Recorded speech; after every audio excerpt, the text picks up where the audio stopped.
What's up, everyone? I think I'm going to start with the evolution of Revops, marketing ops, that type of stuff. This divergence is happening that I see where we have a lot of people moving into a tactical bucket and other people moving into a strategy bucket. And the people that are focused on strategy are attached to the CMO at the hip. And the people that are tactical are taking orders in Asana or Monday.com with tasks. And I'm helping people understand this because I actually think that we need better or different terminology to categorize these things, because everything's just anything ops related is just getting put into the RevOps bucket without a lot of segmentation and things. And so I think that the definition is getting very cloudy and hard to understand what people are doing because it's just a mishmash of a bunch of different stuff. I have some categories here and some things that I'm seeing about these two different buckets for this specific function. So you got the tactical side, data flow, tech implementations and integrations, overall maintenance, marketing automation, campaign operations. And on the strategy side, what we have is planning, annual planning, quarterly planning, monthly planning, forecasting, attribution, reporting, insights, go-to-market strategy, customer experience optimization. I'm going to be thinking about how to distinguish these two because those are two very different roles and responsibilities.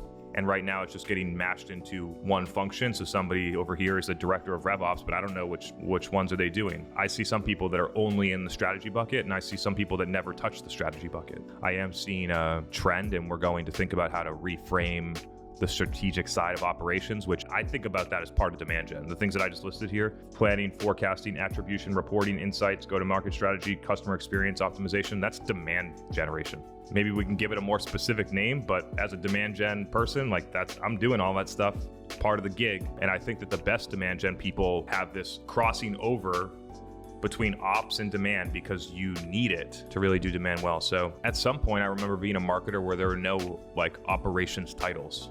And then all of a sudden there was a marketing operations and sales ops titles that kind of came about. And then over time created this new thing called revenue operations that is supposed to connect marketing ops, sales ops, CS ops. When it was formed, really people were just putting marketing ops and sales ops together. CS ops had a little bit of a way to go. Over time, they try and put them together, but I think that most people are either focused on inside of the sales process or post-sale. They took all of these different operations components that you could do, which historically, what's been asked about operations is mainly in the tactical sense. So where operations came from, tech implementations, integrations with Salesforce admin type of work, building reports, whether that's ad hoc or dashboards or gathering data for a board meeting or something like that, marketing automation, like building out email nurtures and workflows and forms, and general campaign ops, like we need to put together our webinar, here's the form, here's how people are going to register, all those different tactical components. And over time, through the elevation of marketing, the introduction of more and more technology, the way that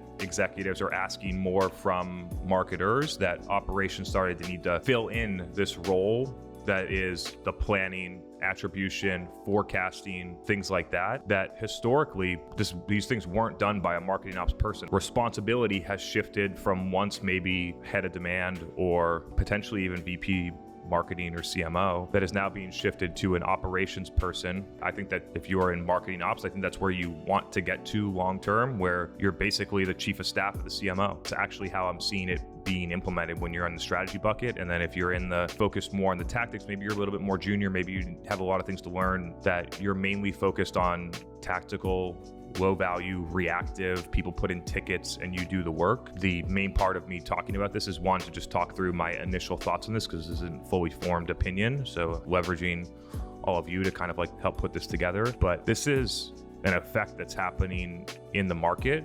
And I think there's an opening for the people that want to focus on the strategy side because I don't see a lot of people doing it really well.